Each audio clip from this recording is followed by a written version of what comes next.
Vamos lá, então.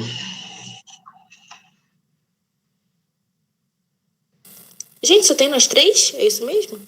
É isso aí. Aula VIP. O Gabriel. Tem aula VIP, tem aula VIP. Very special person. Então, vamos lá. Aula de hoje, língua portuguesa, literatura, na verdade é uma orientação sobre o Enem. Aula do dia 19/10/2020. Língua portuguesa, professor Celso Monfort. Esse que vos fala. Boa tarde a todos. Só para esclarecer aí para vocês o caminho da aula de hoje, eu queria falar um pouquinho do Enem, antes de cair direto nas questões, né, de abrir aqui a imagem. Já que no início tocaram aí, alguns alunos estão falando em insegurança e tal, é importante que você tire essa ideia de insegurança da cabeça, de qualquer forma, tá? Se bater insegurança em alguma matéria, pelo amor de Deus, pegue a matéria para estudar, que aí a insegurança vai embora. Como são muitas matérias e áreas diferentes, se você sentir insegurança em alguma, pega as provas anteriores, independente de qual seja a matéria, e faça lá um índice de ocorrência de assuntos. Então, veja os assuntos que caem mais e que caem sempre, praticamente em todas as provas. Isso em todas as matérias ocorre. Então, eu vou falar de português como exemplo. Então, por exemplo, se você ficar em dúvida sobre o que vai cair em português, se você não estudou nada ou está inseguro, vai lá e estuda variação linguística. Vai cair na sua prova de qualquer forma, querendo ou não. Já estudei variação linguística, cai para dentro de norma culta, por exemplo. Então, só para vocês terem ideia, eu relacionei alguns pontos importantes dentro do Enem na prova de linguagem. Então, por exemplo, é importante que você tenha uma noção das redes sociais. Não existe em língua portuguesa, existe, mas na escola vocês recebem pouco e no preparatório também a gente pega mais como exemplos. Então, redes sociais, por exemplo, a linguagem das redes sociais. Não é um assunto especificamente de redes sociais, mas sim como a linguagem é atribuída dentro das redes sociais. As gírias, os jargões. Então, só para quem não lembra o que é gíria e o que é jargão, gíria é o que o grupo falante usa, um pequeno grupo falante usa. Jargão é um tipo de gíria, só que é utilizado por profissionais. Então, por exemplo, um grupo de surfistas de bairro, ali é uma gíria. Os funkeiros, gíria. Agora, quando você pegar professores, militares, médicos, vendedores de loja, quando fala, o cara é mó caroço, chamar o cliente de caroço é um jargão, é uma gíria, mas específica de um grupo profissional. Então, percebam que são matérias que você quase não vê no dia a dia, mas que no Enem cai sempre. Então, essas matérias vocês precisam abordar, mesmo que você não tenha a noção exata do que procurar, tá? Mas você tem que encaixar cada questão dentro de um assunto da língua portuguesa. Não existe a ideia de que a prova do Enem não cai gramática. Isso é uma balela, tá? Por isso que eu estava brincando com a Tamir, se cai orgânica no Enem. Porque tem muita gente que brinca, né? Não vou estudar orgânica que cai pouco. Pô, tem aí uns 3 anos atrás a prova do Enem foi orgânica pura. Então, tem que ter um maior cuidado com isso. Bom, além disso, temas gerais aí para vocês buscarem. Conceito de democracia, tá? Tá muito em evidência. É importante que você saiba a origem da palavra democracia. Depois vocês façam uma procura, assim como burocracia e outras palavras. Vai cair dentro de formação de palavra e estrutura. Vocês estão me entendendo? Todo mundo me acompanhando? Sim, Não é monólogo, não. Se tiver dúvida, fala, me interrompa, pergunte.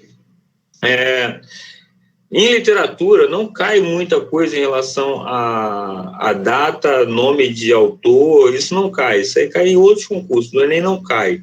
O que cai no Enem é uma obra, vai estar o nome do autor e vai ter uma interpretação daquela obra. Pode ser buscando a característica do movimento literário ou fazendo referência a uma característica do movimento literário. Então, você precisa ter a noção de que no Barroco a característica era a linguagem rebuscada, que lá no simbolismo tinha uma referência do onírico, da imaginação, da religiosidade, né? Aí Porque várias vezes vão aparecer citações como uma visão romântica, uma visão simbolista, uma visão modernista. Então, quando fala essa visão, ele não vai dizer que visão é essa, mas você precisa lembrar. O modernista é o movimento que quebrou todas as barreiras anteriores, foi uma libertação, a busca da liberdade formal e também da criação, que ia fazer algo bem diferente com a cara do Brasil. Então, essas referências vocês precisam ter na hora de entender o que está sendo questionado e direcionado. Lembrando que, dentro do Enem, todas as perguntas elas são direcionadas. Você precisa muito mais do que olhar as respostas, entender o comando de cada questão. Então, se você não entendeu a questão, não adianta ir para as alternativas. Não vá para as alternativas. Permaneça no enunciado até você entender o que está sendo perguntado. Porque se você for para as alternativas sem saber o que o enunciado está te pedindo, a tua mente tende a olhar a alternativa que mais te agrada emocionalmente e aquela ali passa a ser a resposta. É assim mesmo. Então, e isso é um erro. Porque aí é que está o trabalho do Enem. Não é você ir direto para as alternativas, e sim leu o enunciado, não entendeu, você pode até passar um olho nas alternativas, mas eu recomendo que você, muito mais do que olhar as alternativas, volte ao enunciado, separe as palavras do enunciado, entenda o comando, peça um entendimento do qual a direção o enunciado está te mandando, porque senão você vai errar a questão boba, simples. Aí, tipo assim, eu vejo isso nitidamente, porque às vezes vocês leem a questão, não entendem. Aí eu leio para vocês as questões, direciono o pensamento, vocês acham a questão fácil. Então, não é uma questão de saber ou não saber, e sim de entender o comando do enunciado. Bom, eu falei na outra aula um pouquinho, e é importante que vocês, caso precisem, eu vou programar uma revisão dessa, sobre pronomes, tá? A utilização de pronomes tá na moda, cai sempre, não são questões difíceis, não são questões de colocação pronominal, são raras as questões no Enem de colocação pronominal, principalmente porque representa uma forma muito culta para as questões, mas eles pedem a utilização correta do pronome, tipo não iniciar frases com pronome oblíquo, utilização de pronome pessoal do caso reto no lugar do pronome oblíquo, isso cai muito, então dá uma olhada aí em pronomes. Se você tiver um tempinho, tiver a fim de estudar a língua portuguesa, dá uma olhada em pronomes. Outra coisa é dentro de literatura. Dentre todos os movimentos que vocês tiverem que estudar, se vocês já olharam todos e querem fazer uma revisão da revisão, cai dentro do modernismo. Pega questões sobre os quadros, sobre os autores, a relação da literatura com a pintura, o contexto histórico que vai se relacionar diretamente com a parte de história, os movimentos históricos, revolucionários e fatores políticos da época do modernismo, 1922 a 1945, principalmente se for a segunda geração modernista, vai trabalhar muito a ideia do Nordeste, do sertão, Guerra Sabinada, aí tem Guerra de Canudos, vocês precisam passar uma visão do que foi isso para o Brasil. Outro tema também que cai dentro da língua de linguagens são as figuras de linguagem, metáfora, metonímia, hipérbole e outras, eufemismo, ironia, isso tudo cai e é importante que vocês tenham isso aí na manga para poder resolver. Variedade linguística cai sempre, a forma culta e a forma não culta, diferenciar o que é uma variação linguística e o que é erro.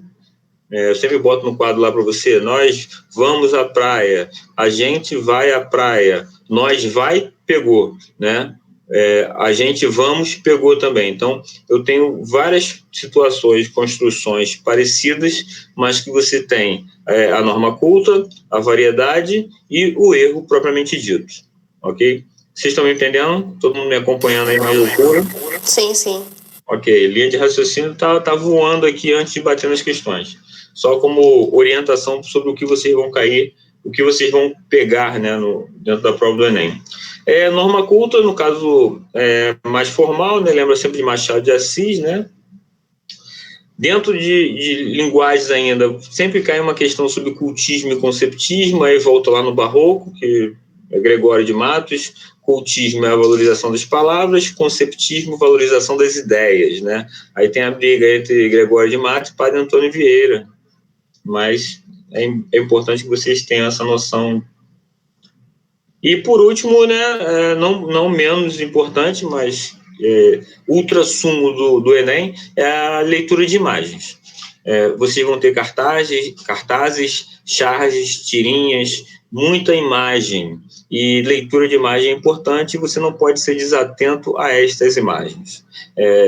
Olhem as imagens, as personagens, a fisionomia, né, das tirinhas. Se for uma charge, atenção aos detalhes, exageros, às caricaturas dentro da charge, aonde ele quer chegar, o que ele está extrapolando, qual é a ideia contrária dentro da charge. Se for uma propaganda de revista ou um outdoor, atenção às letras miúdas, atenção à relação entre a frase principal do texto e o subtítulo. Se for uma chamada de jornal, né, uma reportagem do jornal, atenção à chamada principal e o lead, né, aquelas letrinhas que aparecem embaixo das maiores, que também traz ali um direcionamento muito importante para o entendimento das informações. Bom, isso é um roteiro que eu montei para vocês. Nesses temas, vocês precisam abraçar com segurança. Sabendo isso, você consegue uma nota muito tranquila no Enem, em língua portuguesa, é claro. Desde que você esteja com a cuca fresca, não se desespere. Respire fundo, caso tenha algum problema, levante, vá ao banheiro, alongue, coma um biscoito, beba uma água e volte de maneira tranquila a fazer a prova sem desespero e correria. Até aqui alguma pergunta?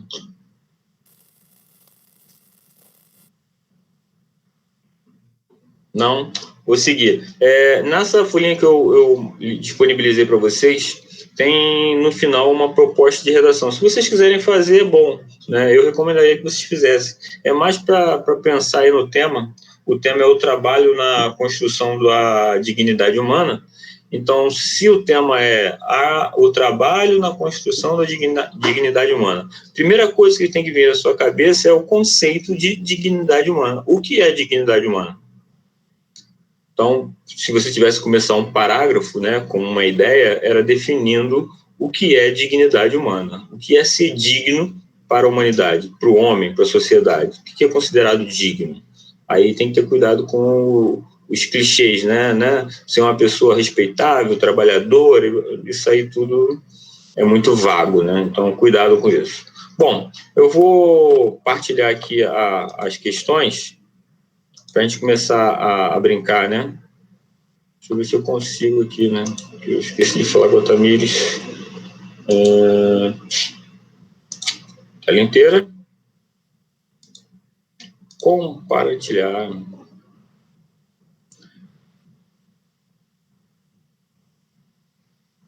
Conseguem ver? Já deu aqui. Beleza. Então, vamos para a imagem como um todo.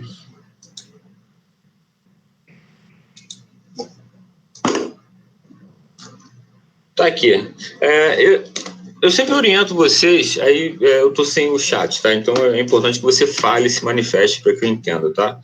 Seria uma ideia de como você faria aí um tempo aceitável e razoável esse simulado. Então, esse simulado contém 25 questões, né? Para cada uma das questões objetivas são apresentadas 5 alternativas, vai que você esquece que no Enem são 5 alternativas, só pode marcar uma. Importante, tá? Quando você receber a prova do Enem, que você confira se todas as páginas estão escritas, estão numeradas, se não está faltando alguma ou se tem algum erro. Parece bobagem isso, mas se você no meio da sua prova perceber que está faltando uma página ou tem alguma em branco, até o organizador lá, o verificador, resolver, você vai perder tempo, vai se estressar, vai ficar nervoso. Então, recebeu a prova, foi autorizado conferir a prova, confira com calma, olhe todas as páginas. Aí o aluno, em vez de conferir a página e tal, ele vai para olhar, se tem muito texto, se os textos são grandes. Ele está mais preocupado com o volume do que propriamente com o número de páginas, tá? Cuidado com isso, verifiquem as páginas. Bom, o tempo disponível normalmente, né, são 2 horas, né, e meia, 2 horas e meia. 50 minutos é pouquíssimo tempo, é só para quem vai chutar. Mas uma prova com 25 questões aí, você vai levar mais ou menos 1h15. Essa prova, eu te garanto que, bem feita, no sentido de sabendo tudo, você faria 1h15. O resto é bobagem, né? Barulho, principalmente barulho de biscoito no dia da prova do Enem, né? Escolha um local para sentar de maneira adequada, tranquila. Ele não pode se comunicar, então não pergunte nada, nem se tiver um colega na mesma sala. Nenhum equipamento eletrônico, não faça igual o pessoal de medicina que gasta milhões num ponto eletrônico, podendo pagar uma faculdade particular, ele gasta o mesmo valor da faculdade particular comprando elementos para entrar na pública. É só no Brasil que tem essa loucura. Ok? Bom, vamos lá a primeira questão aí. Primeira questão do simulado, só deixando claro, eu não conseguirei fazer todas as questões com vocês, mas a intenção é que vocês façam. Eu vou até onde der no horário e tirando dúvidas de vocês e direcionando. Então, a primeira questão aí é do Enem 2010, a Era das Incertezas. Fiz um belo texto sobre cultura e educação. Vou botar na internet, assinado pelo Saramago. Lembrando que Saramago está com letra maiúscula, é o nome de um escritor, tá? Aí você precisa ter uma referência do José Saramago. Ótimo, este texto do Saramago. Vou repassá-lo assinado com o meu nome. Opa! Então aí, olha que interessante. Eu tenho uma imagem, uma linguagem verbal e não verbal, onde a ideia principal é ele pegar, né? Ele fiz um texto sobre cultura e educação, vou botar na internet, assinado pelo Saramago. Ou seja, ele fez uma coisa autoral e vai botar o nome de um escritor famoso. No segundo quadrinho, ele fala, ótimo esse texto de Saramago, vou repassá-lo assinado com o meu nome. Ele vai fazer o contrário. Ele pega o texto de Saramago e bota como ele sendo o autor. Então, entendam as relações entre os 2 quadrinhos. Em relação aos usos sociais da internet, o texto critica o seguinte. Então, o comando da questão está destacando isso aqui, ó. A crítica. Então, qual é a crítica presente ali? Compartilhamento de informações, apropriação de textos de autoria alheia, divulgação de textos de autoria alheia, uso de pseudônimos e apelidos na rede, publicação de textos sem autoria expressa. Lembrando que você precisa sempre pensar em algo mais amplo para poder responder, né? Qual seria a resposta de vocês? Professor, fiquei com dúvida na B e C. Eu acho que é C. Eu também acho. Então, mas a B me confundiu. Então, vocês estão quase lá. Vocês selecionaram muito bem, eliminando a letra A, que é o compartilhamento de informações, que é alguma coisa muito ampla. Letra D, o uso de pseudônimos e apelidos na rede. Não foi colocado nenhum apelido aqui, considerando que Saramago é um nome de um autor famoso, José Saramago. Publicação de texto sem autoria expressa não é o caso, porque ele vai colocar o nome de qualquer forma. Então, você fica entre a B e a C. A diferença entre a B, a apropriação de textos de autoria alheia, e divulgação de textos de autoria alheia, tem uma leve diferença aqui. Qual é a diferença? É a palavra apropriação ou divulgação. Entenda que divulgar é quando eu pego lá uma poesia da Hillary, posto a poesia e embaixo eu coloco Hillary. Isso é divulgação. Agora, quando eu pego as palavras do poema da Hillary, boto na internet e embaixo eu escrevo Celso Monforte, isto é apropriação. Então é B.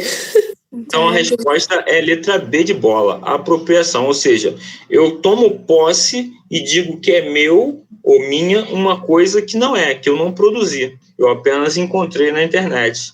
O que é engraçado, porque existe um fato muito engraçado, invertido.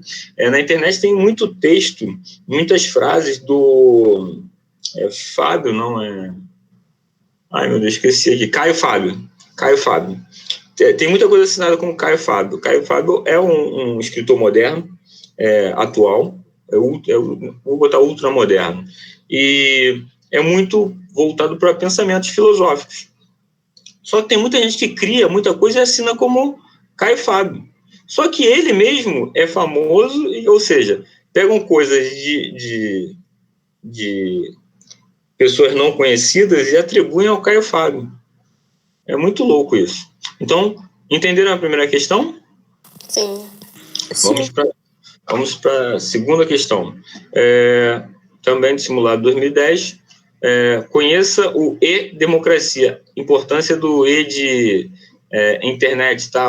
Não é E de internet com I, tá? De e-mail, né? De entretenimento. Na próxima quarta-feira, dia 3 de junho, a Câmara dos Deputados vai lançar a rede social E-Democracia. Trata-se da primeira grande incursão da Câmara Federal na chamada web social, com o objetivo de ampliar o debate sobre os projetos de lei em tramitação na Casa. O sistema entra para a história como a primeira rede social aberta do Legislativo brasileiro. Como não poderia ser diferente, o Chapa Branca foi atrás da informação e traz agora uma entrevista exclusiva com o coordenador do projeto E-Democracia, Cristiano Ferri, postado por Hélio Teixeira em segunda, dia 1º de junho de 2009.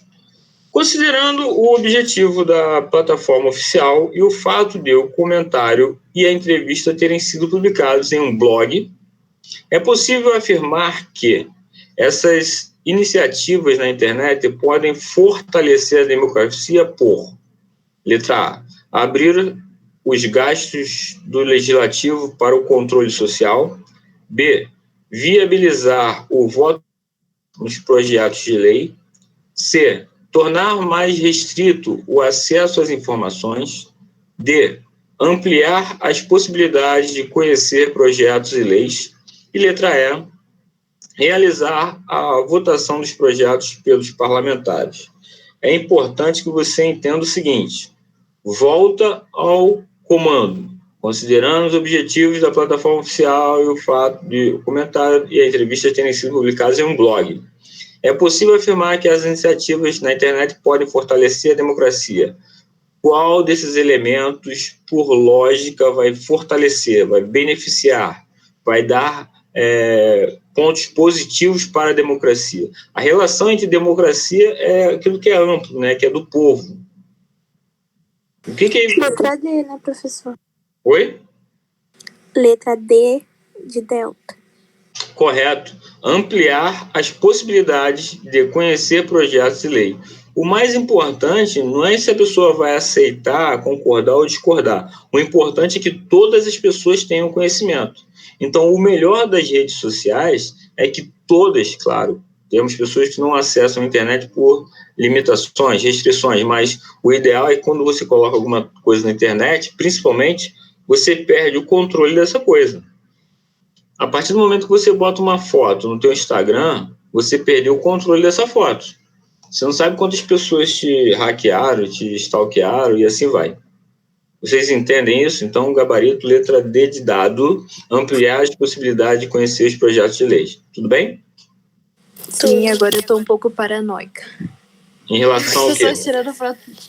Em relação à sua imagem na internet? Sim. Não entra nessa neurose, porque você não tem controle. Não atrapalhando vocês, mas vocês já botaram o nome todo de vocês no Google? Escreveram lá, Hilary da Silva Pereira, e viu o que sai? Aonde aparece? Quando vocês tiverem um tempinho, façam isso, que aí vocês vão ver por onde anda o nome de vocês. Vamos lá. Questão número 3 do Enem. Isso é interessante porque está sendo discutido isso e, caramba, eu não sei se veio uma luz na minha mente, mas tem uma lei tramitando de mudança de segurança dos nomes, e-mails, segurança na internet. Tem um projeto e leis que serão executadas em breve. Então, isso aí pode ser tema da tua redação do Enem, tá? Que é a segurança dos nomes e informações na internet. Saber o tanto que é seguro e o que não é seguro. Tanto que eu falei agora para você de uma foto, mas além de foto tem um nome. Se você quiser saber quem é a pessoa, joga o nome todo da pessoa lá que vai aparecer. Concurso que ela fez, ações na justiça, tem tudo que tiver hoje digitalizado vai aparecer lá. Bom, questão 3 é um poema, né? Está atribuído a Machado, né? G. Machado, não é o Assis. Lépida e leve é o título. Língua do meu amor, velosa e doce, que me convences de que sou frase, que me contornas, que me vestes quase. Como se o corpo meu de ti vindo me fosse. Língua que me cativas, que me enleias. Os surtos de ave estranha, em linhas longas e invencíveis teias, de que és, há tanto, habilidosa aranha. Amo-te, as sugestões gloriosas e funestas. Amo-te, como todas as mulheres. Te amam, ó língua lama, ó língua resplendor, pela carne do som que a ideia emprestas, e pelas frases mudas que proferes. Nós, silêncios de amor. Desculpa, nós não, nos silêncios de amor. A pessoa de Gilca Machado identifica-se com as concepções artísticas simbolísticas. Olha o que eu falei para vocês. Concepções artísticas simbolísticas. Ou seja, faz uma retomada ao clássico, valoriza a construção do poema, usa uma estrutura melódica, faz referências à imaginação, ao sentimentalismo. Entretanto, o texto selecionado incorpora referências temáticas formais modernistas. Olha isso, formais modernistas, já que nele a poeta... Então, neste enunciado, ele, muito mais do que colocar como uma ideia simbolista, ele está perguntando o seguinte: dentro do poema, o que tem de modernista? A pergunta é esta: dentro do poema citado, o que ele tem de modernista? Ou seja, qual é a quebra que ele faz? Qual é a liberdade que ele proporciona? Letra A: procura desconstruir uma visão metafórica do amor e abandona o cuidado formal. B: concebe a mulher como um ser sem linguagem e questiona o poder da palavra. C: questiona o trabalho intelectual da mulher e antecipa a construção do verso livre. D: propõe um modelo novo de erotização na lírica amorosa e propõe uma simplificação verbal. Letra E: explora a construção da essência feminina a partir da polissemia da língua e inova o léxico. Ai, papai. E aí? Tantas palavras.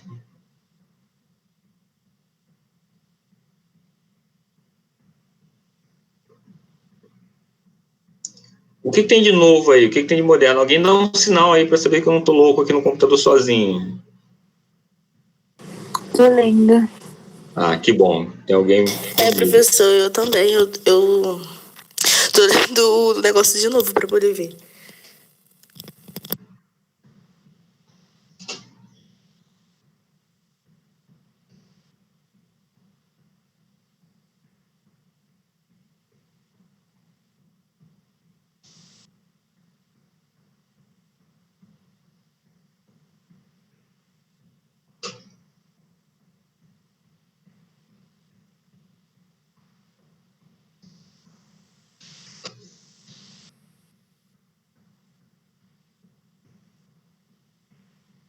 Vocês precisam encontrar lógica, ok?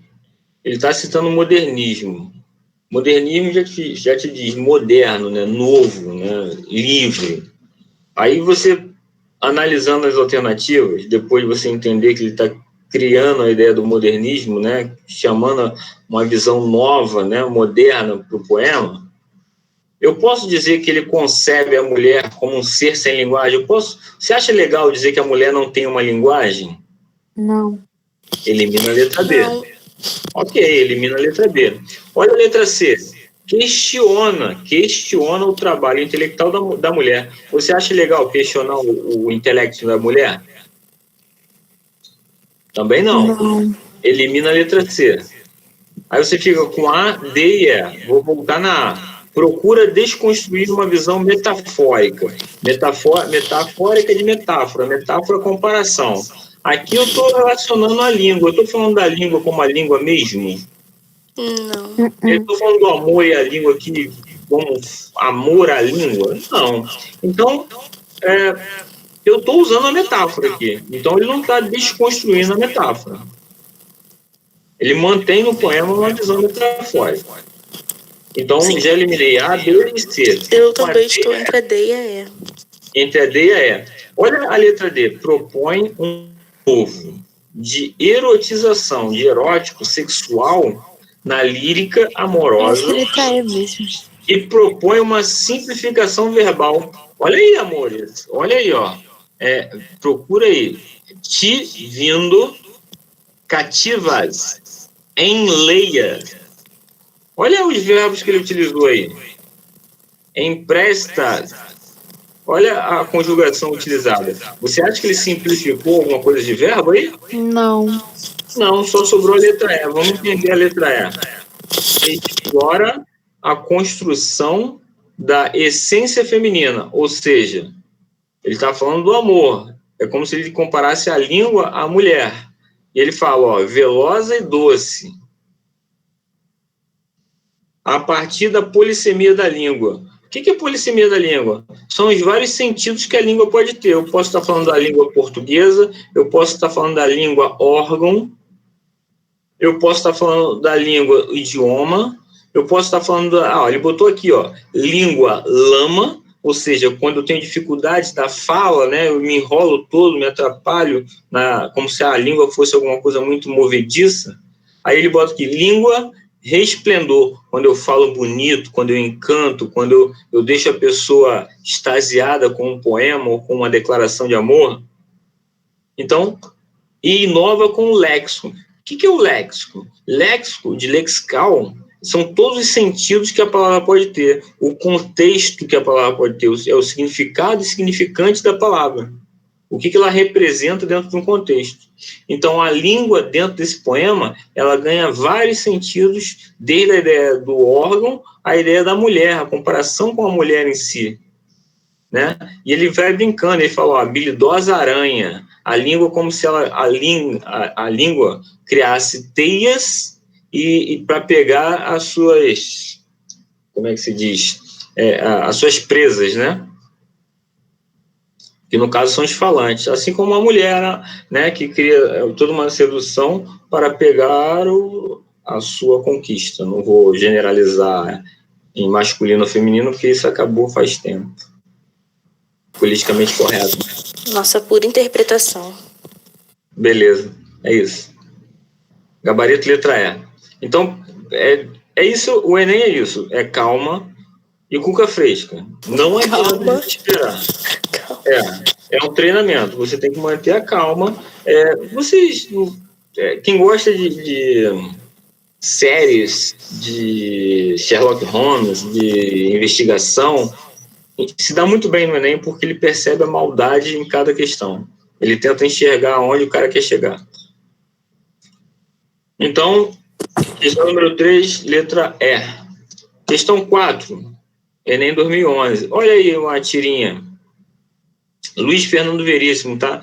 Ele cai muito em prova. Não que ele faça tirinhas, tá? Mas o Fernando Veríssimo ele é um cara muito eclético. Então, ele produz sobre muita coisa, principalmente crônicas, tá? Lembrando que crônica é um tipo de texto narrativo que é criado a partir de um fato do cotidiano. Então, o Luiz Fernando Veríssimo ele vai criar várias situações a partir do dia a dia. Questão número 4, vamos massacrá-los, vamos arrasar eles, vamos. Mas antes, vamos acertar o pronome. O humor da tira decorre da reação de uma das cobras com relação ao uso do pronome pessoal reto. Lembrando, o uso do pronome pessoal reto, tá? Identificando qual pronome ela está falando. Eu, tu, ele, nós, vós, eles. Em vez do pronome oblíquo, que aparece no primeiro balão, los, me, mi, comigo, te, ti, contigo. Ok? Pronome oblíquo. Se, si, consigo. De acordo com a norma padrão da língua, esse uso é inadequado, ou seja, está errado. Quando ele fala, vamos arrasar eles. Vamos arrasar eles. Está errado, inadequado. Por que está errado?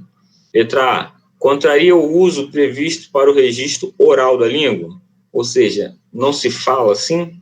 Letra B. Contraria a marcação das funções sintáticas de sujeito e objeto. Então, quando você tem o pronome oblíquo, deu um nó aqui, oblíquo, você tem uma função de sujeito ou objeto, e quando você tem o pronome, quando você tem o pronome oblíquo, você tem ele na função de sujeito ou objeto. Quando você tem o pronome pessoal do caso reto, você tem uma função de sujeito ou objeto. Letra C. Gera inadequação na concordância com o verbo. Então, quando você usa aí, eles, você tem o verbo vamos arrasar, que é uma locução, né? Cria um problema de concordância. Letra D. Gera ambiguidade da leitura do texto. Ambiguidade, ou seja, gera duplo sentido. Vamos arrasar eles. Dá uma ideia dupla aí. E letra E. Apresenta dupla marcação de sujeito. Ou seja, dupla marcação de sujeito é quando eu tenho dois sujeitos no mesmo verbo. Qual o caso aí que gera o erro? Professor. Sim. Eu estava na B até ver a E.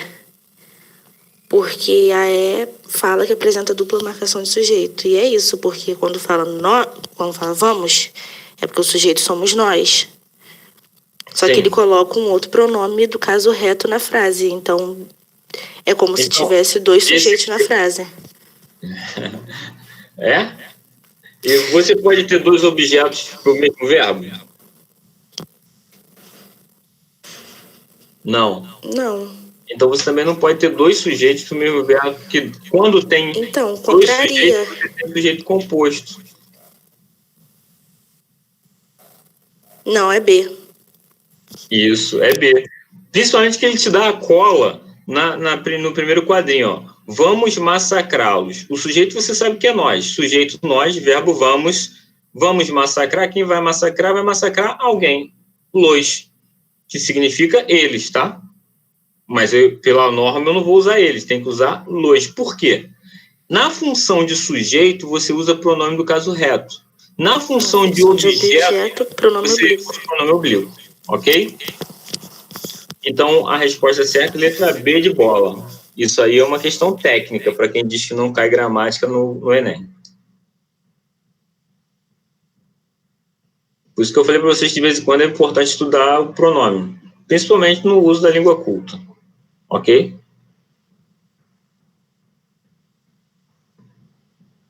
Só para deixar claro aqui para vocês, tá? A importância da fala e da escrita, e a norma culta, como ela trabalha. Vocês encontram em todo lugar há anos, desde que vocês são criancinhas. Vocês não encontram eu te amo? Não tem? Todo mundo não fala? Tem. Tá certo? É errado. Eu amo-te. Eu amo-te. Só que não soa bem, as pessoas não usam, né? Mas é isso. Amo-te. Sim. Outros vão botar assim, amo tu. Aí quebrou a firma. Aí quebrou a firma. Questão número 5 do Enem 2010. Essa são 2 textos. Texto 1. Logo depois transferiram para o trapiche o depósito dos objetos que o trabalho do dia lhes proporcionava. Estranhas coisas entraram então para o trapiche. Trapiche é tipo... tem a ver com mar, tá? Encosta não, como é que eu digo? Quando você encosta o barco ali, tá? Ancoradouro. Não mais estranhas, porém, que aqueles meninos, moleques, de todas as cores e de idades, as mais variadas, desde os 9 aos 16 anos, que à noite se estendiam pelo assoalho e por debaixo da ponte e dormiam, indiferentes ao vento que circundava o casarão uivando, indiferentes à chuva que muitas vezes os lavava, mas com os olhos puxados para as luzes dos navios, com os ouvidos presos às canções que vinham das embarcações. Esse livro é muito legal, tá? Capitães da Areia, de Jorge Amado. Conta a história de um grupo de meninos de rua, e eles tinham umas leis próprias de grupo e também tinham posturas sociais discutíveis. Mas isso aí eu não vou contar, dar o spoiler do livro, não. É importante quem tiver tempo dar uma lidinha, que ele é bem legal. Texto 2. A margem esquerda do rio Belém, nos fundos do mercado de peixe, ergue-se o velho inganzeiro. Curitiba os considera animais sagrados, provê as suas necessidades de bebida e pirão. No trivial, contentavam-se com as sobras do mercado. Sob diferentes perspectivas, os fragmentos citados são exemplos de uma abordagem literária recorrente na literatura brasileira do século XX. Opa! Século XX, já estamos falando da literatura moderna, hein? Em ambos os textos, aí ele está perguntando aí uma relação. A linguagem afetiva aproxima o narrador dos personagens marginalizados? B. A ironia marca o distanciamento dos narradores em relação aos personagens? Letra C. O detalhamento do cotidiano dos personagens revela a sua origem social? Letra D. O espaço onde vivem os personagens é uma das marcas de sua exclusão? Letra E. A crítica à indiferença da sociedade pelos marginalizados é direta?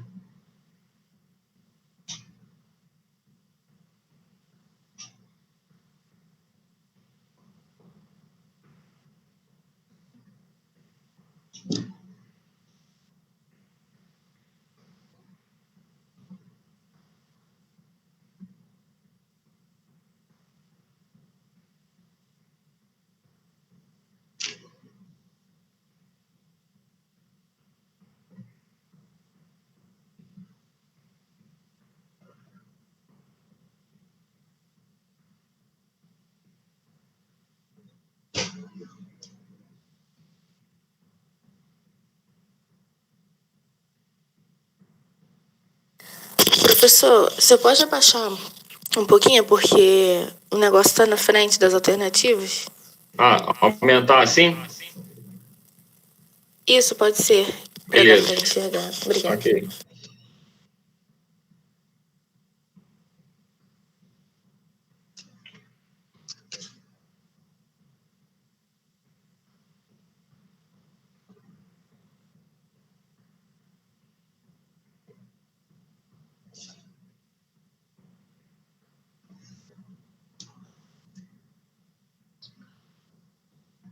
Professor, seria a letra C? Letra C. O detalhamento do cotidiano dos personagens revela a sua origem social? Mas aqui falam o que eles fazem no dia a dia? Aqui ele só fala, no caso aqui ele falou onde eles dormem, né? Descreveu onde dormem. E até que eles estão alheios à chuva, lavados à chuva. Professor. Oi, Eu acho fala. que é a D. A D, o espaço onde vivem os personagens é uma das marcas de sua exclusão. Sim, mas vamos lá. Eu vou eliminar a letra E porque há uma crítica à indiferença da sociedade pelos marginalizados é direta. Em nenhum momento aqui fala da sociedade em relação a eles. Só fala deles, mas não fala como a sociedade é indiferente. Tanto que no segundo ele fala assim, ó, Curitiba os considera animais sagrados, provê suas necessidades de bebida e pirão. Ele fala animais, tá? Mas ele está falando do ser humano, tá? Tanto que dá bebida e comida. Então, a sociedade não está indiferente, não. Então, elimina a letra E. Na letra A linguagem afetiva aproxima os narradores dos personagens. Quem está narrando aqui, ó, fala em terceira pessoa. Eles. Não está se enquadrando nem se aproximando deles. Ele apenas narra. Então, ele não usou nenhuma afetividade, nenhum apelido, nada de em primeira pessoa. Letra B. A ironia marca o distanciamento do narrador em relação aos personagens. Vocês encontraram alguma ironia aqui dentro? Eu não vi nenhuma ironia. Não, também não. Então, eu eliminei a ideia de ironia. A ideia do cotidiano é uma pegadinha, porque embora ele descreva onde eles dormem, ele não fala o que eles fazem no dia a dia. Só fala que eles dormem. Mas a resposta mais coerente é a letra D, porque ele fala assim, ó... Não, desculpa.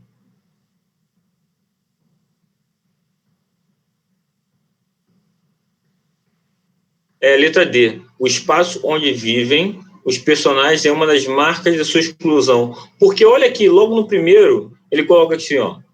logo depois, transferiram para o Trapiche. Trapiche seria eu esqueci o nome agora. Tipo um dique de madeira, né? Que vai até o mar, assim. Então, eles ficavam ali entre essa madeira e a areia da praia, né? No final da praia, como se fosse uma ponte que fosse em direção ao mar. Eles dormiam ali embaixo. E o segundo, ele fala assim, ó... A margem esquerda do Rio Belém. Aí ele bota, ó... Nos fundos do mercado de peixe. Atrás do mercado. Pô, você imagina como funciona. Quem conhece mercado sabe. A frente do mercado é de um jeito, a parte de trás do mercado é uma parte muito feia, onde são jogados restos, lixos. Horrível, nojenta. Isso, perfeitamente. Então, isso é onde eles viviam. Então, por isso, fica marcado que a letra D, o espaço onde vivem os personagens, é uma das marcas da sua exclusão. Ou seja, eles ficam à margem da sociedade, né? Marginalizados.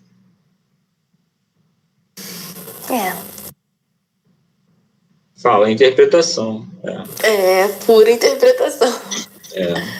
Então, questão 5, letra D de dado. Questão 6, mais um texto interessante. Questão do Enem do ano 2011. Quem é pobre, pouco se apega. Um giro o giro, no vago dos Gerais, que nem os pássaros dos rios e lagoas o senhor vê, o Zezinho, o melhor meeiro meu aqui, risonho e habilidoso. Pergunto, Zezinho, por que é que você não cria galinhas da Angola, como todo mundo faz? Quero criar nada não, me deu a resposta. Eu gosto muito de mudar. Belo um dia, ele tora, ninguém discrepa. Eu, tantas, mesmo digo, eu dou proteção. Essa não faltou também à minha mãe, quando eu era menino, no sertãozinho de minha terra. Gente melhor do lugar eram todos dessa família Guedes, Gideão Guedes. Quando saíram de lá, nos trouxeram junto, minha mãe e eu. Ficamos existindo em território baixinho da Sirga, da outra banda, ali onde de janeiro vai no São Francisco, o senhor sabe. Uma outra obra do modernismo, tá? Grande Sertão Veredas vai falar dessa situação do nordestino retirante. Na passagem citada, Riobaldo expõe uma situação decorrente de uma desigualdade social típica das áreas rurais brasileiras, marcadas pela concentração de terras e pela relação de dependência entre agregados e fazendeiros. No texto destaca-se uma relação porque o personagem narrador, só chamando a atenção para vocês, eu não li as alternativas, mas voltando ao texto, uma palavra chama a minha atenção. Ó. Em história, vocês devem ter estudado essa palavra aqui, meeiro, tá? Meeiro vem de meia, meio, metade. Então, é quando a terra é fracionada, é alugada, é cedida para que ele possa produzir e, em troca do que é produzido, ele paga uma taxa, um aluguel, uma quantidade para o dono da terra, tá? Alguma coisa parecida com isso. Vocês me entendem? Sim, Então, sim. ele está falando justamente do Nordeste. Olha que interessante. Então, no Nordeste você tem a casa grande, né? Você tem o meeiro, aquele que trabalha para o dono da casa, entre aspas, produzindo e dividindo o que é produzido. E quando foi necessário, tanto o Reobaldo quanto a mãe vieram com a família Guedes para a cidade. Então, perceba que tem uma relação ali de dependência, né? Aí ele faz a pergunta, no texto destaca-se uma relação porque o personagem narrador, quem está narrando o texto, quem está narrando a história, relata a seu interlocutor uma história de Zezinho, demonstrando sua pouca disposição em ajudar seus agregados, uma vez que superou uma condição graças à sua força de trabalho, mas ele faz citação à mãe, ele protege o Zezinho assim como a mãe protegia ele. B. Descreve o processo de transformação de um meeiro, espécie de agregado, em proprietário de terra. Ou seja, em algum momento no texto ali, ele diz que fez de alguém mais do que um meeiro. C. Denuncia a falta de compromisso e a desocupação dos moradores, que pouco se envolvem no trabalho da terra. Ou seja, eles não gostam de fazer nada pela terra. Letra D. Mostra como a condição material da vida do sertanejo é dificultada pela sua dupla condição de homem livre e, ao mesmo tempo, dependente. Letra E. Mantém o distanciamento narrativo condizente com sua posição social de proprietário de terra. Qual a resposta? Lembrando que nós estamos falando do modernismo, tá? Críticas a essas relações sociais entre o dono de terra e o funcionário, ou aquele que arrenda a terra.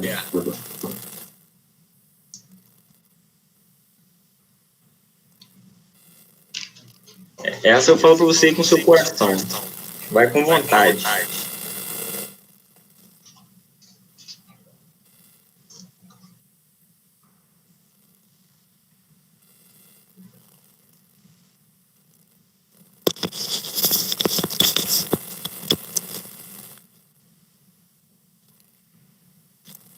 Ô, professor, Sim.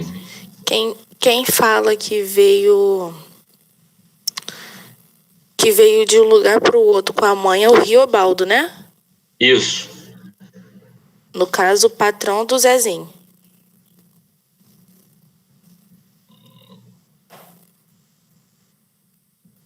Não. Porque ele fala que o Zezinho é o melhor meeiro dele Isso. lá. Sim. Ah, então é ele mesmo. Um instante.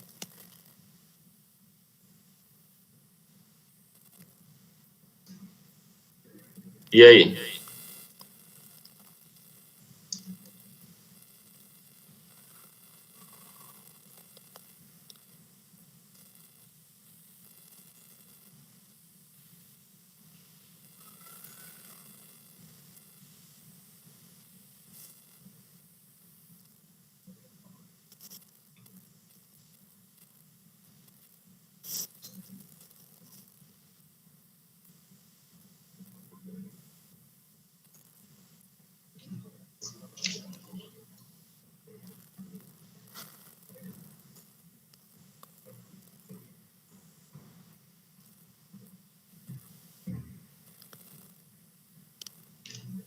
Vai sem medo.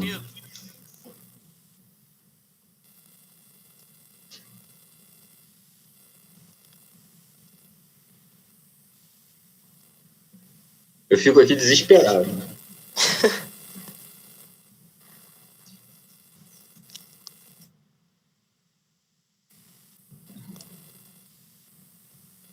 Vocês acreditam que o Zezinho não tem disposição para trabalhar?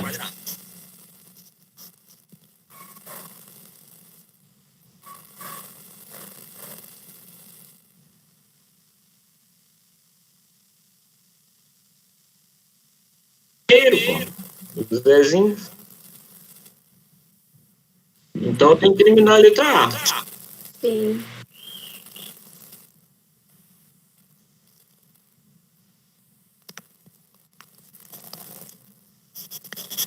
Olha a letra E. Mantém o distanciamento narrativo condizente com a sua posição social de proprietário de terra.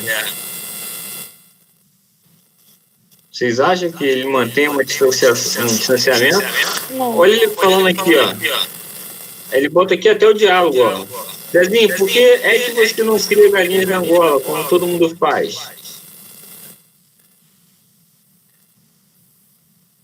E ele ainda fala aqui assim, ó. Eu tantas mesmo digo, eu dou proteção. Essa não faltou também à minha mãe quando eu era menino. Elimina a letra A e letra E. Elimina aí, então B, C ou D, vamos lá. Letra B, descreve o processo de transformação de um meio em uma espécie de agregado. O Zezinho passou a ser dono de terra? Ele falou que o Zezinho passou a ser dono de terra? Não. Não. Então elimina a letra B. O é C ou é D? É letra D? É a letra D, né? A mais bonita aí, ó. Mostra como a condição material da vida do sertanejo é dificultada pela sua dupla condição de homem livre e, ao mesmo tempo, dependente. Ele pode ir embora a hora que ele quiser, para onde ele quiser, só que ele não tem onde trabalhar, não tem onde ficar, não tem nada. Então ele fica porque depende daquela terra ali. Se ele não tiver aquela terra ali para trabalhar, ele vai trabalhar de quê? Não vai fazer outra coisa. Então ele aceita o que tem. Ele não é escravo em nome, mas na prática você usar a terra da pessoa para produzir, a pessoa só cede a terra e tudo que você que dá uma parte para a pessoa, você acha que isso tem algum nome melhor do que dependência? É verdade.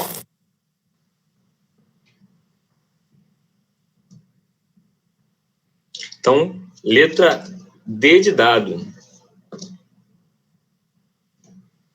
Questão 7. Alguma pergunta, gente?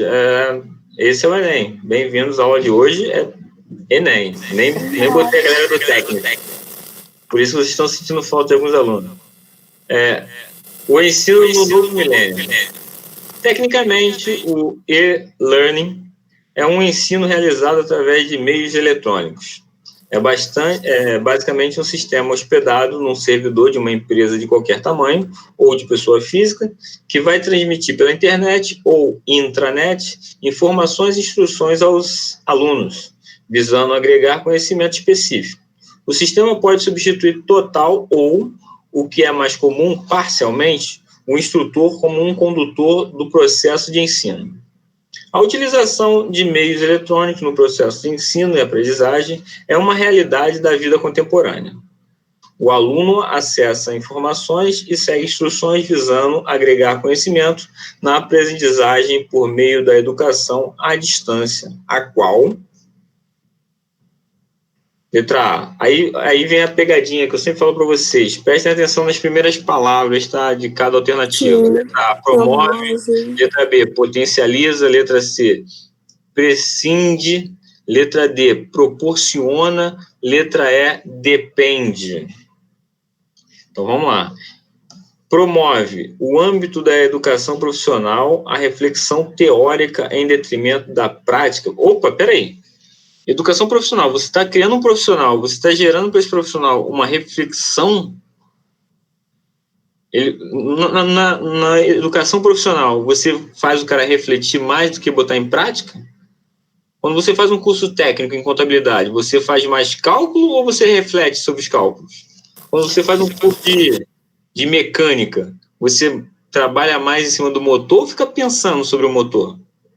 Letra B, potencializa a autonomia dos sujeitos de aprendizagem, ou seja, você dá liberdade para o aluno, você deixa o aluno determinar quando, como e onde ele vai aprender, e o caráter colaborativo do processo, ou seja, como se todos fizessem parte do mesmo processo. Letra C, prescinde da atuação de um profissional na área pedagógica, ou seja, necessita de alguém da área pedagógica, substituído pelas ferramentas tecnológicas, ou seja, você tira um pedagogo, um orientador e bota só uma tecnologia ali, assim funciona? Letra D, Não. proporciona mudanças de status sociais aos estudantes do novo milênio, pela facilidade de interação. Opa!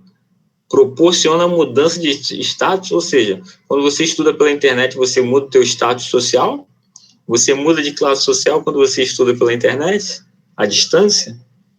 E a letra E, depende de conhecimento técnico específico na área de informática, ou seja, quem vai estudar à distância, EAD, tem que entender de informática, o que demonstra sua ineficácia atual, ou seja, não funciona porque ninguém entende de informática.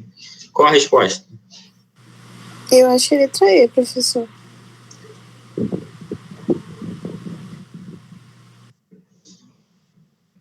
E de escola? Sim. Não é a letra E. Fala. Não é a letra E. Eu acho que é B. A resposta correta é letra B de bola, potencializa. É a positiva, que não tem negativa. A letra B, quando fala potencializa a autonomia, dá liberdade ao aluno. O aluno aprende no tempo dele, no jeito que ele quiser. No horário, deitado, em pé. Professor, mas realmente, tipo, aí faz sentido. Se você não tem conhecimento de informática, como que você vai estudar pelo computador, celular? Mas depois fala que demonstra a ineficácia atual. Fala que não tá dando certo por causa disso. Então, mas ele fala aqui, ó, que a utilização de meios eletrônicos no processo de ensino-aprendizagem é uma realidade da vida contemporânea. Então, todo mundo faz. Aí ele diz, ó, o aluno acessa informações e segue instruções. O fato de você não ter conhecimento técnico, não ser formado, não ter ensino médio técnico, não ter feito um curso de informática, não significa que você não consegue acessar a plataforma. É isso que ele está dizendo. Ah, sim, verdade. Porque ali tem um passo a passo, né? De dar instrução visando agregar conhecimento e aprendizagem. Essa questão é de 2011, mas é muito atual, né? É do momento completamente. Então, só voltando, então, gabarito letra B de bola, né? Questão 8, Enem 2011 ainda. Como eu falei para vocês, ó, aparecem no Enem, esse quadro aí chama-se mudança, tá? Mudança. Aí você tem aí uma imagem, né? Professor, eu acho que tá errado. Eu acho que mudança é daquele trecho do outro lado. Ah, tá, foi mal. Estou mudando de direção aqui. Vem para a esquerda, não é o quadro. O quadro é P, tá certo, obrigado. Mudança. Estou fugindo do texto.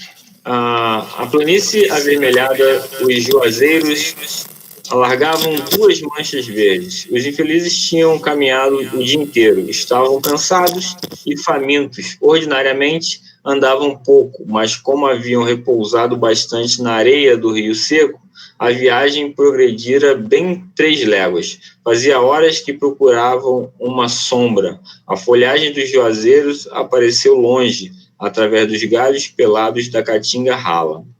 Arrastaram-se para lá, devagar, sem a Vitória com o filho mais novo encaixado no quarto e o baú de folha na cabeça. Fabiano, sombrio, cambaleou. As manchas dos juazeiros tornaram a aparecer. Fabiano aligeirou o passo, esqueceu a fome, a canseira e os ferimentos.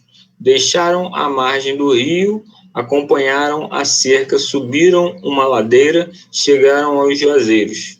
Fazia tempo que não viam sombra. Vidas Secas, Graciliano Ramos. Também tema retirante. Valendo-se de uma narrativa que mantém o distanciamento na abordagem da realidade social em questão, o texto expõe a condição extrema, carência dos personagens acuados pela miséria, fome e seca. Isso eu estou dizendo, tá? Estou acrescentando aí. O recurso utilizado na construção dessa passagem, o qual comprova a postura distanciada do narrador, é a letra A, caracterização pitoresca da paisagem natural. Letra B, descrição equilibrada entre os referentes físicos e psicológicos dos personagens. C, narração marcada pela sobriedade lexical e sequência temporal linear. D, caricatura dos personagens compatível com o aspecto degradado que apresentam. Letra E, metaforização de metáfora, tá? Metaforização dos espaços sertanejos alinhada com o projeto de crítica social.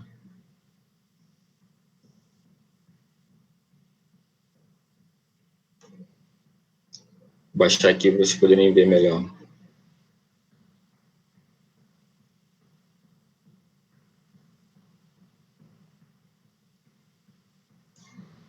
Não fica só nas alternativas. Olhe o comando, o recurso utilizado na construção dessa passagem, o qual comprova a postura distanciada do narrador. O que faz com que o narrador fique distante da obra?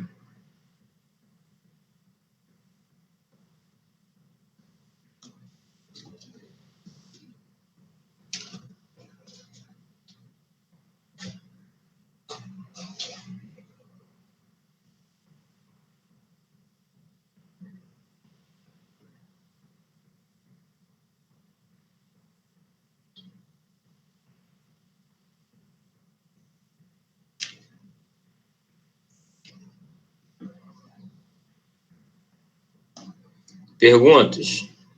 Se não estiver conseguindo, me pergunta para eu poder orientar.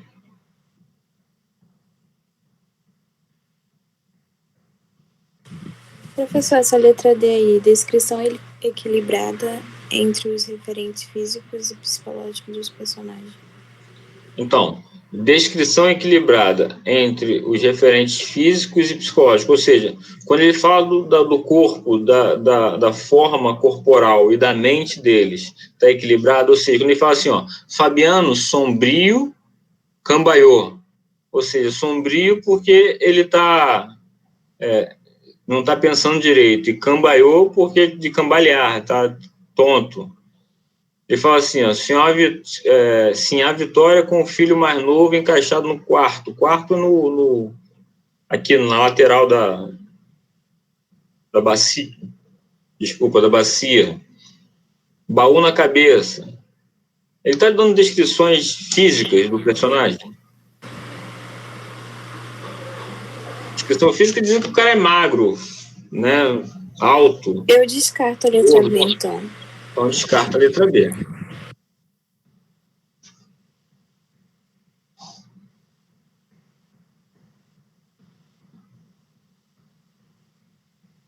Professor, acho que é a letra D. Caricatura dos personagens compatível com o aspecto degradado que apresentam. Mas qual é a caricatura que ele faz dos personagens? Ele descreve o personagem? Gente, eu jurava que eu tinha ouvido uma descrição do personagem. Eu acho que é a letra E, professor. Ou a A, eu tô em dúvida entre essas duas. Você caiu nessa pegadinha aí. Na pegadinha, essa resposta aí é letra C de casa. Porque ele está fazendo uma narração aí, gente. Ele está contando uma história. Quando ele fala sobriedade lexical, ele está usando as palavras do Nordeste. Ele está usando apenas palavras que condizem com a seca, condizem com a realidade. Quando ele fala, ó, na planície avermelhada porque é barro. O sol seco, barro, o juazeiro alargava suas manchas verdes. Eu odeio quando o Enem vem com essas palavras difíceis que a gente não sabe o significado.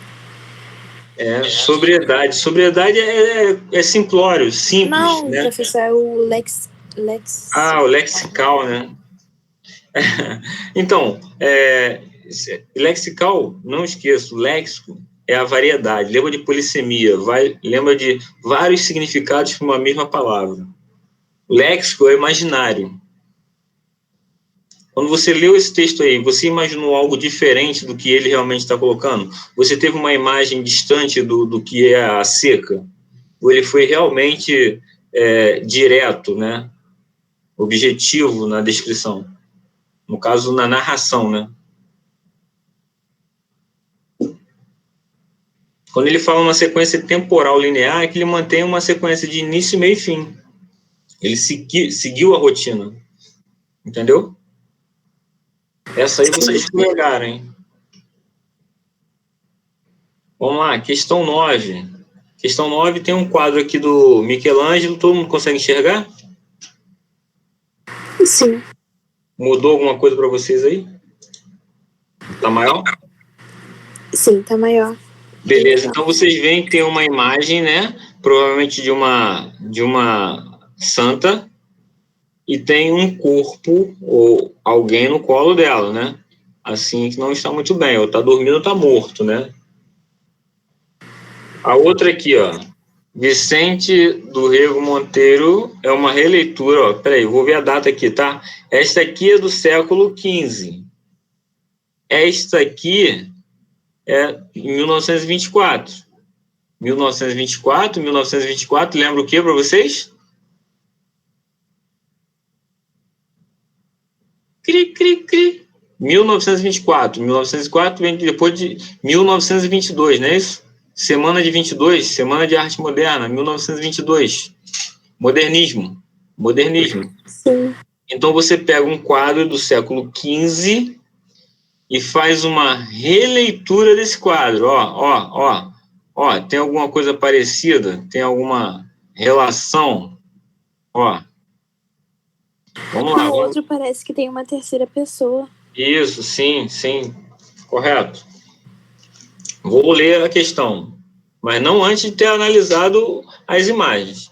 Vicente do Rego Monteiro foi um dos pintores cujas telas foram expostas durante a Semana de Arte Moderna, viu? Nem precisei ler aqui para saber que ele teria relação com a Semana de Arte Moderna.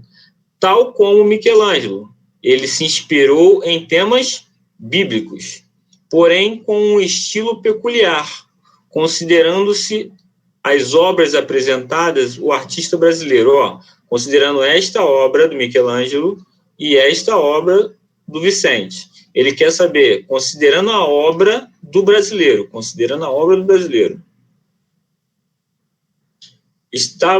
brasileiro estava preocupado em retratar detalhes da cena. B. Demonstrou irreverência ao retratar a cena bíblica. C. Optou por fazer uma escultura minimalista, diferentemente de Michelangelo. D. Deu aos personagens traços cubistas em vez dos traços europeus típicos de Michelangelo.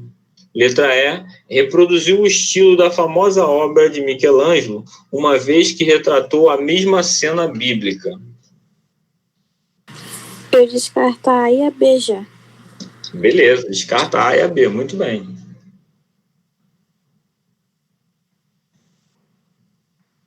Nós estamos falando de modernismo, né? Vocês estudaram o modernismo, vão lembrar do modernismo, vanguardas europeias. Isso tudo são elementos que precisam compor o seu conhecimento de mundo para direcionar as respostas. Eu acho que é D. Resposta correta, letra D de dado. Letra D de dado. Olha o cubismo aí. Surrealismo, cubismo, dadaísmo, concretismo. Ele fez a mesma cena, mas encaixou o cubismo na imagem. Isso. Os traços, aqui você tem uma representação humana, quase que realista. Aqui ele já faz os traços, olha os traços. Olha as métricas, né? O desenho é bem retilíneo. Sim. Se é que eu posso dizer isso. Ok? Então, gabarito letra D. Foi como eu falei para vocês no início da aula. Vocês precisam ter elementos que não... Essa questão aí, o cara vai falar assim, é literatura? É literatura porque você precisa pensar no modernismo, Semana de Arte Moderna e vanguardas europeias. Mas não é teoricamente literatura, é mais conhecimento. Questão 10. Deixa eu ver a hora. 4:10. Vou fazer essa aqui com vocês. Questão 10. Mandioca, mais um presente da Amazônia. Aipim, castelinha, macaxeira, maniva, maniveira. As designações da maniote utilíssima podem variar de região no Brasil, mas uma delas deve ser levada em conta em todo o território nacional. Pão de pobre e por motivos óbvios. Rica em fécula, a mandioca, uma planta rústica e nativa da Amazônia, disseminada no mundo inteiro, especialmente pelos colonizadores portugueses, é a base de sustento de muitos brasileiros e o único alimento disponível para mais de 600 milhões de pessoas em vários pontos do planeta, e em particular em algumas regiões da África. Está na revista Globo Rural. De acordo com o texto, há no Brasil uma variedade de nomes para a manió utilíssima, nome específico da mandioca. Esse fenômeno revela que existem variedades regionais para nomear uma mesma espécie de planta. Mandioca é nome específico para a espécie existente na região amazônica. C. Pão de pobre é designação específica para a planta da região amazônica. D. Os nomes designam espécies diferentes da planta conforme a região. E letra E. A planta é nomeada conforme as particularidades que apresenta.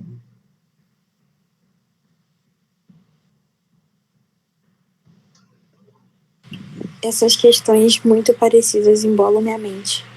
Não embola a mente, vai no simples, vai logo no primeiro enunciado, no primeiro parágrafo. Aipim, castelinha, macaxeira, maniva. Quando você viu a diversidade dos nomes, já te lembra a matéria de primeiro ano. Sem medo de Letra A. Né? Letra A, resposta letra A. Variedades regionais, para nomear a mesma espécie de planta. Mandioca é um nome, mas tem um nome específico científico, né, que eles chamam de maniva, não é isso? Não, peraí, volta aí. Deixa eu olhar aqui, ó. Maniote utilíssima. Esse é o nome técnico da mandioca. Os outros são nomes fantasias regionais, que marcam a variedade linguística, né? A variedade regional, que é a geográfica, né? Aquela que determinada região vai ter um nome específico.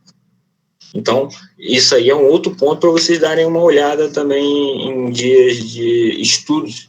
Você volta lá na variação geográfica, variação diastática, diafásica, né? Ou seja, diastrática quando muda de acordo com o extrato social, né? Diafásica quando você está num ambiente diferente, na escola, em casa, no trabalho, são as variedades linguísticas dependendo do ambiente. E a geográfica é o local do país, você vai chamar de poça d'água ou poça d'água, né? Poça d'água no Rio de Janeiro, poça d'água em São Paulo. Não é erro, é apenas uma variedade. Tudo bem? Tudo. Ok? Bom, eu vou deixar as outras questões para vocês brincarem em casa. Pode mandar gabarito depois? Posso, me pede que eu te mando a parte. Tá. Você divulga. Só queria passar aqui para vocês, antes de fechar a aula, tá? Que são 25 questões, vocês vão vendo que todas elas são bem similares. Questão de 2011, 2012, aí tem os quadrinhos, né? Que buscam aí referências. Ó, quadro do modernismo. Pessoal, não estou brincando. O Enem, ele cobra muito modernismo. Modernismo, por que o modernismo no Enem? Porque o Enem é alguma coisa brasileira, ele quer valorizar o Brasil. E nenhum movimento literário valorizou tanto o Brasil, ou os poetas nacionais, ou os escritores, escultores, do que o modernismo. O modernismo foi o primeiro movimento literário, o primeiro movimento no Brasil realmente nacional, genuinamente nacional. Foi onde foi mostrado todo o folclore, toda a cultura do Brasil. Então, nada mais justo que você explorar esse movimento que tem tudo a ver com o país, né? Que foi feito por brasileiros para brasileiros. E valoriza muito o Brasil mesmo. Você pode ver que em toda matéria vai ter uma coisa mais virada para o lado brasileiro. Sim. Igual na história. Cai a história geral, mas cai também muito a história do Brasil. Tudo relacionado ao Brasil. Exatamente. Bom, aí tem várias questões, até a 25, tá? Que aí fiquem à vontade. Os temas são os mais variados, o adolescente, mais altos, gordos, preguiçosos. Isso aí eu já trabalhei com vocês esse texto antes. Mas o que interessa está aqui, ó, no finalzinho, que é a redação, que é o tema que eu falei a vocês. Ó, o trabalho da construção da dignidade humana. Aí tem um texto que fala do trabalho escravo, tem um texto que fala sobre o trabalho do futuro. E nada mais interessante do que falar de trabalho nesse momento, onde a pandemia provou ou acelerou toda uma dinâmica da internet. Hoje, todas as empresas perceberam a importância de se vender pela internet. Hoje, todo mundo, eu falo por mim, o professor que não se adaptou ao trabalho via internet, esse professor ficou deslocado neste momento. Então, perceba que toda forma de trabalho, ela precisa se adaptar ao novo. O novo é a tecnologia, mas existe a tecnologia escrava e existe a tecnologia produtiva. Como é que vocês vão analisar isso? Você tem a ideia do trabalho, o que é digno? Aí eu vou aguçar, como é que eu vou dizer? Eu vou provocar vocês. Eu posso dizer que youtuber ou algum influencer que só faz palhaçada na internet, vou botar Felipe Neto, eu posso considerar como um trabalho digno? Entendeu? Então, né? Eu não estou querendo dizer que não é ou que é, eu estou querendo gerar a reflexão. O que seria um trabalho digno hoje? É um trabalho apenas que te remunera? É algo que não seja ilegal? Aí vem a minha pergunta. Esse trabalho que te remunera e não é ilegal, ele é suficiente para te manter no mundo moderno, que é o mundo da tecnologia? Lembrem-se que antes da pandemia eu já falava, será que o cara que foi criado consertando Fusca, esse cara, se ele não trabalhar com restauração de Fusca, ele está ganhando tanto dinheiro quanto antes? Será que tem tanto Fusca para ele consertar como antes? Se ele não quis aprender injeção eletrônica e computação, ele está no mercado de trabalho automotivo? Isso é um questionamento. Aí vem a pergunta, será que esse ambiente moderno de trabalho tem espaço para todo mundo? Todo mundo tem intelecto para usar a internet, para trabalhar com os meios digitais? Não. Então, e não só intelecto, né? Tipo, condições financeiras também. Tem pessoas que nunca nem viram um celular na vida, por exemplo.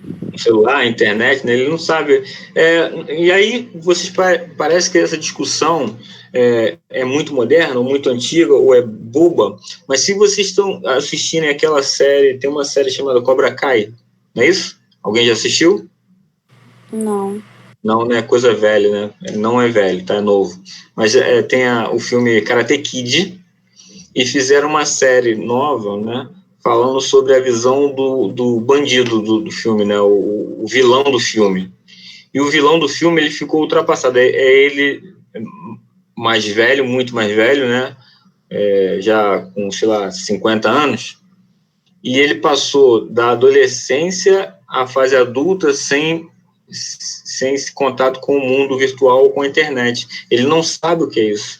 Então, ele está se adaptando a essa tecnologia. Quantas pessoas vocês conhecem que hoje ainda estão se adaptando que ainda não conhecem? Principalmente as pessoas de 40, 50 anos. A geração de vocês é uma geração que nasceu colocando o nome digital, ou seja, colocando uma fita impressa com seu nome no pulso, quando nasceu o bebê. Agora, a minha geração e a antes da minha, quando nascia, era à mão, era a canetinha. Para vocês terem ideia, eu fiz datilografia, né? O que vocês chamam de digitação é datilografia. Hoje ninguém mais faz isso.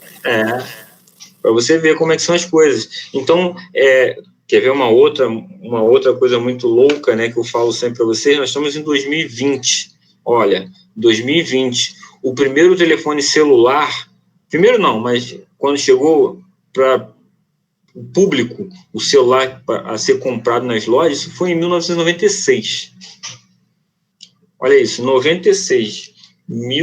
Vou botar aqui, ó, 2020, 96.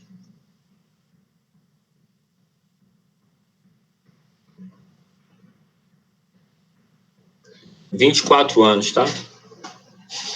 Só tem há 24 anos. Tem noção do que é isso? Há 24 anos atrás não existia o telefone celular.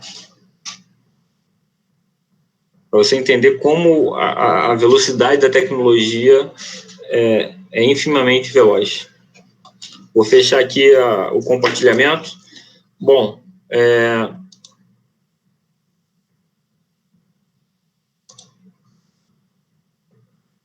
estão me vendo aí? Tudo tranquilo? Tamires? Beleza, pode encerrar.